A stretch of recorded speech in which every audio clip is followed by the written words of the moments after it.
हम जिसे प्रेम करते हैं हमारा स्वरूप और स्वभाव वैसा बन जाता है, तो क्यों ना हम उस ईश्वर से ही प्रेम करें।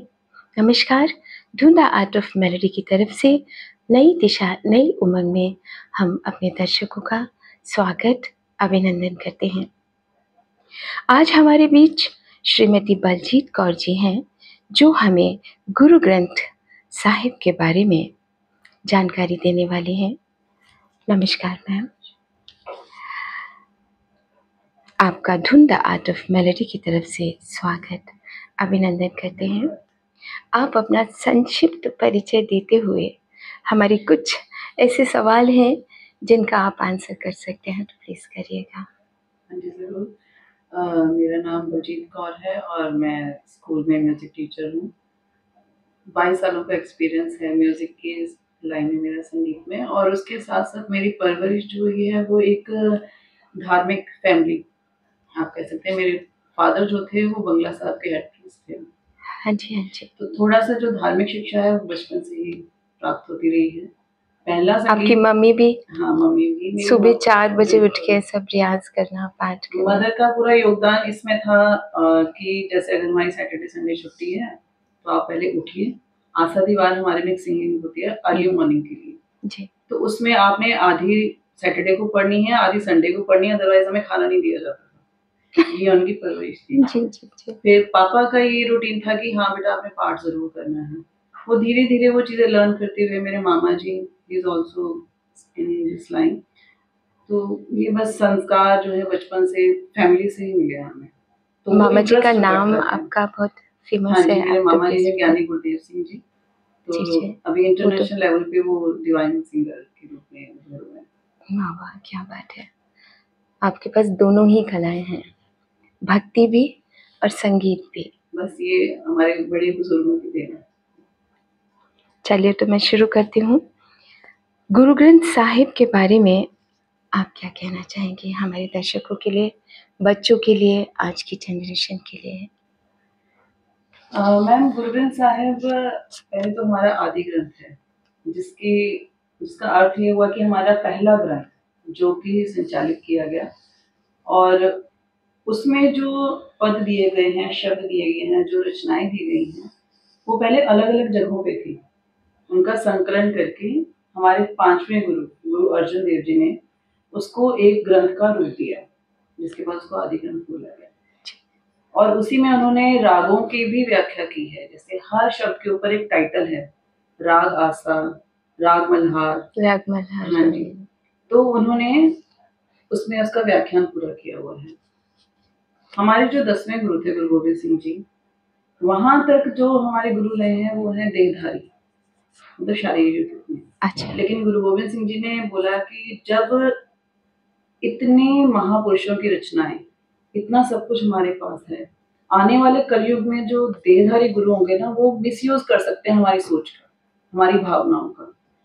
तो उन्होंने ये आज्ञा दी हमें कि आपने गुरु ग्रंथ साहब के ऊपर ही, उनकी दी हुई रचनाओं के ऊपर, उनके दिए हुए हुक्म के ऊपर आपने चलना है।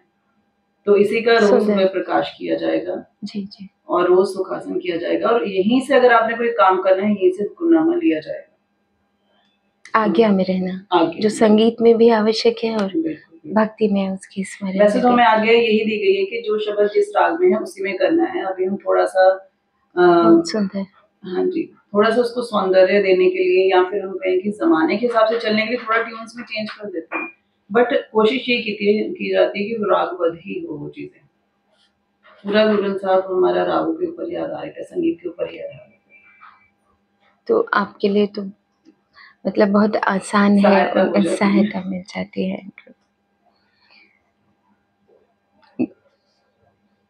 ऐसी कौन सी बातें हैं जिनसे आज की पीढ़ी को आप जीवन में सफलता प्राप्त करें, जो गुरु ग्रंथ साहब से मिल सकती हैं? मैम, गुरु ग्रंथ साहब सिर्फ एक, आप ये नहीं कह सकते कि सिर्फ धार्मिक चीजें उसमें बताई गई हैं। बहुत ही मॉडर्न ग्रंथ माना जाता है उसको, सबसे आधुनिक है, सबसे बाद में लिखा गया है। और उसमें सबसे बड़ी बात, कर्म कांडों को बिल्कुल अलग कर दिया गया है, अंधविश्वास को बिल्कुल अलग कर दिया गया है। तो आज की जनरेशन अगर वाकई उसको पढ़ती है, अगर उसके ऊपर चलती है, तो बहुत इंडिपेंडेंट हो जाएगी उस चीज को लेके। उनके ऊपर कोई बाउंडेशंस नहीं है कि आपने इस तरीके से ही गुरु ग्रंथ साहब को टच करना है, इस तरीके से ही बाणी को पढ़ना है। और बाकी मैम आज के जनरेशन के ऊपर डिपेंड है कि वो हमारी अपनी आधुनिक सोच को, अपनी मल्टीटास्किंग को बीच में रखते हुए अगर वो संस्कारों के ऊपर चल के उसको यूज करेगी तो बहुत अच्छा यूज कर सकती है गुरु ग्रंथ साहब में दिए हुए संस्कारों के ऊपर चलने के लिए। कहीं ऐसा नहीं है कि वो आज जो तकनीकी युग है उससे कहीं पीछे रह जाएगी या वो मॉडर्न नहीं रह जाएगी, ऐसा कुछ? नहीं मैम, एक्चुअली मेरे सुनने में ये आया है, मैं कोई कंफर्म में तो नहीं कर सकती इस चीज को, कि नासा में भी कहते हैं कि उसकी जो सबसे ऊपर की मंजिल है वहां पे गुरु ग्रंथ साहब की स्थापना की गई है। इवन जब वो अपना कोई आविष्कार वो एक्सप्लोर करने लगते हैं या उसको दुनिया के सामने लाने से पहले वहां पे उसका हुक्मनामा पढ़ा जाता है, उसको इम्प्लीमेंट किया जाता है, उसके बाद उसको सारी दुनिया में फैलाया जाता है। ये मेरे सुनने में आया है, इट्स नॉट कंफर्म येट। तो ऐसा कुछ नहीं है, मतलब हम उससे वो चीजें सीखते हैं जो हमें जीवन की ऊंचाइयों पर ले जाए। मैम ये हमारी सोच के ऊपर ही डिपेंड है ना, हम क्या सीखना चाहते हैं।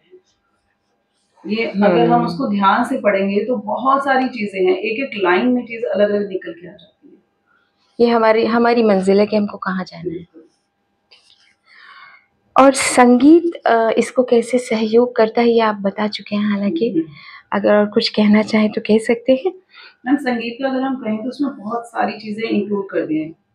आशादीवार, जैसे मैंने आपको भी पहले बताया, आशादीवार होता है कि दिन की शुरुआत। मेरा सवाल है संगीत कैसे सपोर्ट करता है उससे लगन लगाने में? हाँ जी मैम, तो ये चीज मैं एक्सप्लेन करना चाहती हूँ जी कि अगर सुबह के टाइम पे हमारा मन कितना शांत होता है, बिल्कुल शांत होता है, तो आशादीवार की जो मैं बात कर रही हूँ उसमें वही राग एक्सप्लेन किए गए हैं, वही मंत्र सप्तक के स्वरूप के राग एक्सप्लेन किया गया है कि उन्होंने इसी राग में गाना है। उस राग में राग सबसे पहले राग आया जाता है आशा, ठीक है। फिर उसके बाद उन्होंने और भी चीजों को बीच में इंक्लूड किया है, जैसे हमारी शादी के लिए लामा होती हैं, फेरे होते हैं, जी। वो भी संगीत के थ्रू होते हैं। फिर होती हैं अलाहनियां, मतलब राग के भाव को और जो कहना चाहते हैं उस भाव को मिलाकर ही आपके मतलब इस ग्रंथ में लिखा गया है। बहुत सुंदर। और गुरु ग्रंथ साहब में 6 गुरुओं, 15 संतों और 11 भट्टों, भट्ट मतलब जो उस टाइम पे गीतकार थे, अच्छा, और 4 अन्य जो उनके बड़े प्यारे सिख थे, उन्होंने जो बाणी बोली उसको दर्ज किया गया गुरु ग्रंथ साहब में, ताकि हर धर्म का इंसान उसको पढ़ सके, किसी को ये ना लगे कि हमारे धर्म को इस ग्रंथ से बाहर रखा गया है। जैसे कि मैं छोटा सा आपको बताना चाहूंगी इसके थ्रू कि जब अकबर का समय था जी, उसी के आसपास कहीं इसकी स्थापना की गई थी, तो किसी ने बोल दिया अकबर को जाके कि ग्रंथ की रचना की जा रही है गुरु अर्जन देव जी द्वारा, जिसमें इस्लाम के विरुद्ध बोला गया है, उसके खिलाफ बोला गया है। तो अकबर जी तो पढ़ लिख नहीं सकते थे, तो वो अपने साथ में ज्ञानियों को लेके गए। उन्होंने बोला कि आप प्लीज इनको खोल के पढ़ के दिखाइए, आप लोग नहीं पढ़ेंगे, मेरे जो साथ में है वो लोग पढ़ेंगे। तो उन्होंने पेज पलटाया और आप, मैं कहती हूँ कुदरत की एक चमत्कार की बात होती है, तो पहला शब्द ही ये निकला, अवल अल्लाह नूर पाया कुदरत के सब बंदे। तो अकबर की आंखें उस टाइम पे बिल्कुल बंद हो गई। उसने बोला नहीं, इस ग्रंथ को बनने से कोई नहीं रोक सकता। और इन बाणियों में सब तरह के इमोशंस आते हैं, जैसे शेख फरीद जी हैं, उन्होंने अपनी बाणी में भगवान से अपना समर्पण दिखाया है। जैसे उनका एक शब्द है, ए दोए नैना मत छूहो फिर देखन की आस, काका कुरंग टंडोलिया सकरा खाया मांस, ए दोए नैना मत छूहो फिर देखन की आस। कि जंगल में जब वो भगवान की तलाश करते करते उनके शरीर का मांस तक खत्म हो गया, कौओं ने चोंच मार मार के उनको पीड़ा दी, वो पीड़ा उनको महसूस नहीं हुई भगवान के प्रेम में। उन्होंने बोला सारा मेरे शरीर का मांस खा लो, मेरा शरीर खत्म कर दो, पर ये दो नैना वो आज भी उसके दर्शन के लिए प्यासी हैं, इनको छोड़ दें। सुनकर ही रिएक्ट कर रहे हैं। ये उनकी बाणी है, वो बाणी आती ही ऊपर से है। जैसे हमारे में लिखा है तुरभी बाणी आई, मतलब सीधा प्रकाशन वहां से होना और उस इंसान के अंदर जाना जिसको हमने बाद में रब का रूप दिया। गुरु नानक देव जी हो गए, वहां से लिखे गुरु गोविंद सिंह जी, एंड में हमारे 11वें गुरु ग्रंथ साहिब जी। और गुरु ग्रंथ साहब में ही है महाभारत रामायण का जिक्र भी किया गया है। जी जी। जैसे द्रौपदी का जब चीर हरण का था, वो सीन भी उसमें बताया गया पूरा। उसमें शब्द है, पांचाली को राजसभा में राम नाम सुध आई, कि पंचाली को राजसभा में जो उसका चीर हरण किया जा रहा था, पूरा शब्द मैं अभी बोल नहीं सकती, इट्स नॉट अलाउड। हाँ जी हाँ जी हाँ जी। तो उनको राम नाम की सुध आई, आंखें बंद करी उन्होंने, और कहाँ से वो भगवान की देन थी, वो बस आता गया और कोई उनको नग्न देख नहीं, बस ये बढ़ता गया, वो बढ़ता बढ़ता गया गया बढ़ता गया। बिल्कुल।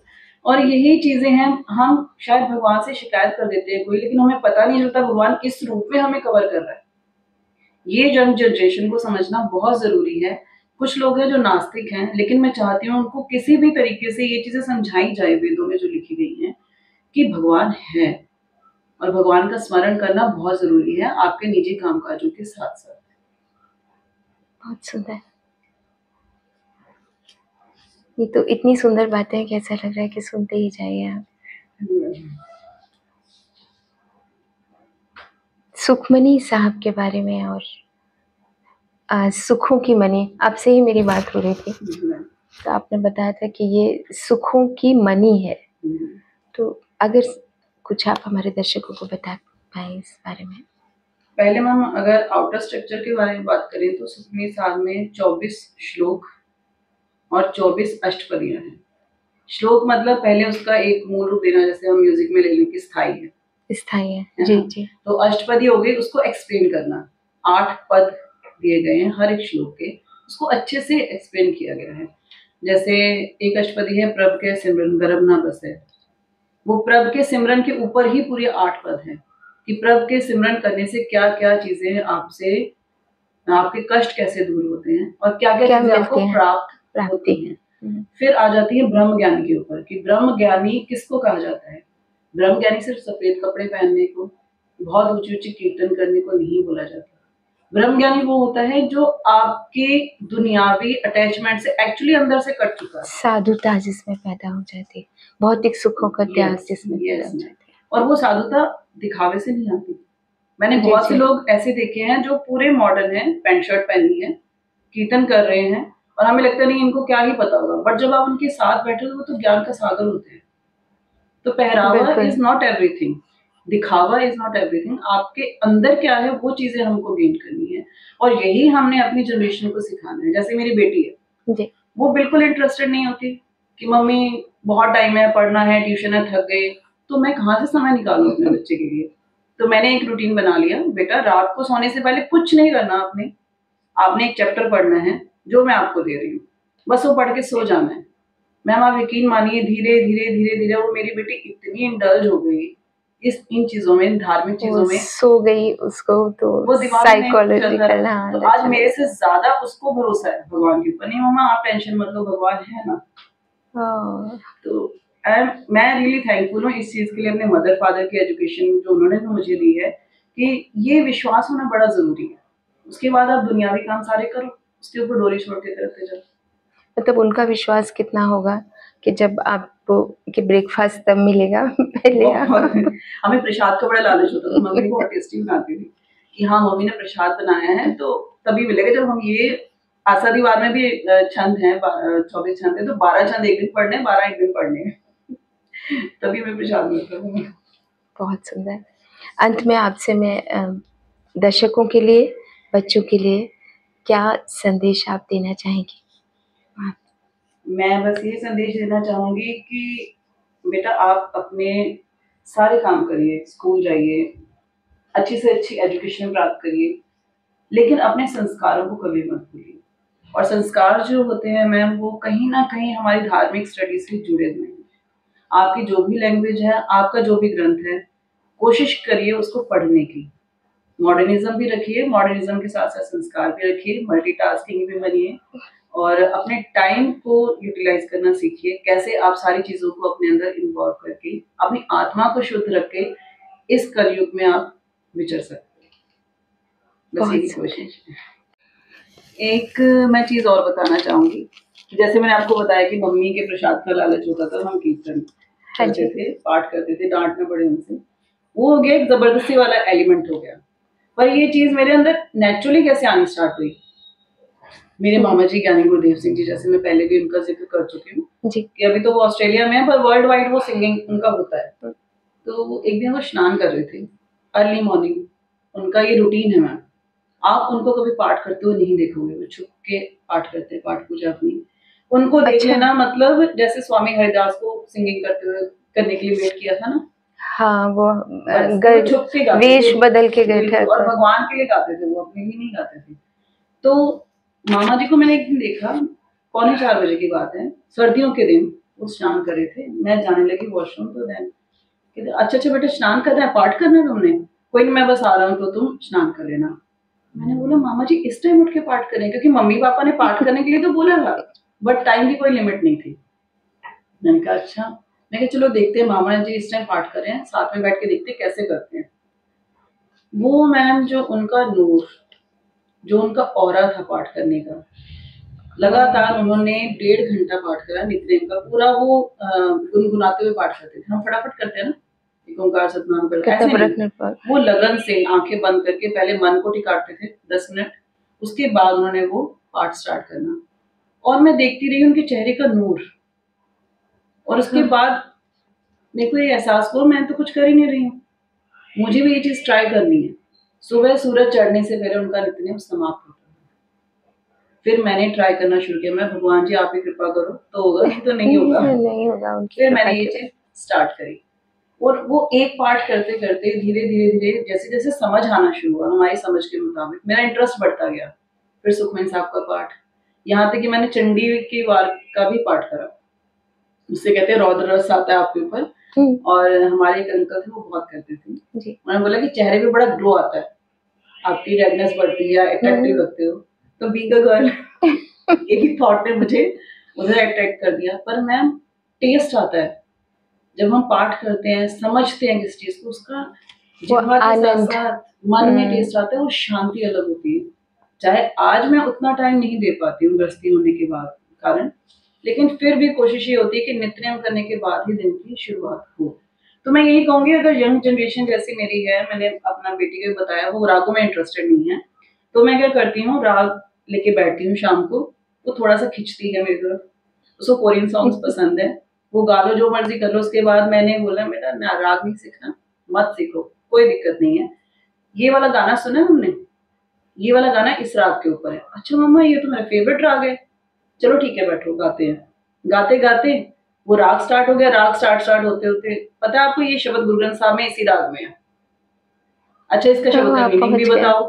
तो वो धीरे धीरे वो चीज वहीं पे हो जाती है। तो मुझे लगता है ये पेरेंट्स के भी एफर्ट्स इसमें बहुत जरूरी है। सीधे ये नहीं बोलना कि आप बैठो और पढ़ना ही है, बिल्कुल भी नहीं। तो मतलब एक प्रेशर की आज की जनरेशन नहीं आएगी मैम, उनके हाथ में मोबाइल है, दे हैव एवरीथिंग, एक बटन दबाया सब कुछ उन्हें मिल रहा है। हमने कैसे उनको संस्कारों से जोड़ना है वो हमें पता होना चाहिए, और ये तभी होगा जब पेरेंट्स ने स्टडी कर रखी है। जब तक पेरेंट्स नहीं रंगे हुए हैं उस चीज में, वो कैसे वो रंग उसको दे देंगे। हम एक दुपट्टा रंगवाने जाते हैं, आप रंगरेज के हाथ देखो कैसे रंगे होते हैं, उसमें कितने रंगों में दुपट्टे रंगे हुए हैं, जब तक वो अपने हाथ नहीं रंगेगा बाकी दुपट्टे कैसे रंगे जाएंगे। ये बस जीवन का एक मूल आधार है, पहले अपने आप को उसमें डालो, फिर अपने बच्चों को दो, और प्लीज जरूर दो, क्योंकि ये आज की जनरेशन के लिए बहुत जरूरी है।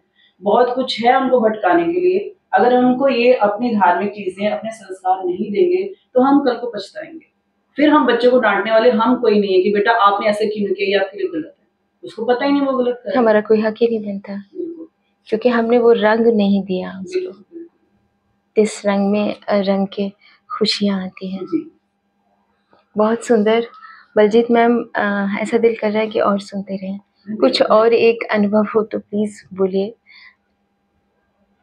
मैम अनुभव तो बहुत सारे हैं जिंदगी में, मेरे साथ जिंदगी में बहुत सारी, मेरे साथ क्या मेरे ख्याल से सभी के साथ होती है, कोई ना कोई इंसिडेंट ऐसा हो जाता है कि आपको लगता है कि नहीं अब हम फंस गए, हम यहाँ से नहीं निकल सकते।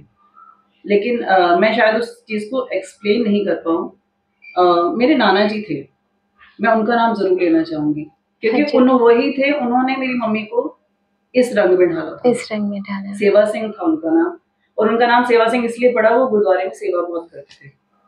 ये इंसिडेंट मुझे याद है, एक बार आपसे चर्चा हो चुकी, और उसी को याद करके मैंने, और देखिए आप तक बात पहुंच गई। वो मैं उनको कैसे भूल सकती हूँ। वो उनकी जब मैम डेथ हुई, जब उन्होंने अपने श्वास छोड़े, वो गुरुद्वारे के अंदर थे, पूर्णमासी का दिन, पूरे गुरुद्वारे में झाड़ू लगा के, उसके बाद पूरा नित्यनेम सुनने के बाद बड़े आराम से लेट गए अपनी छाती पे झाड़ू लगा के।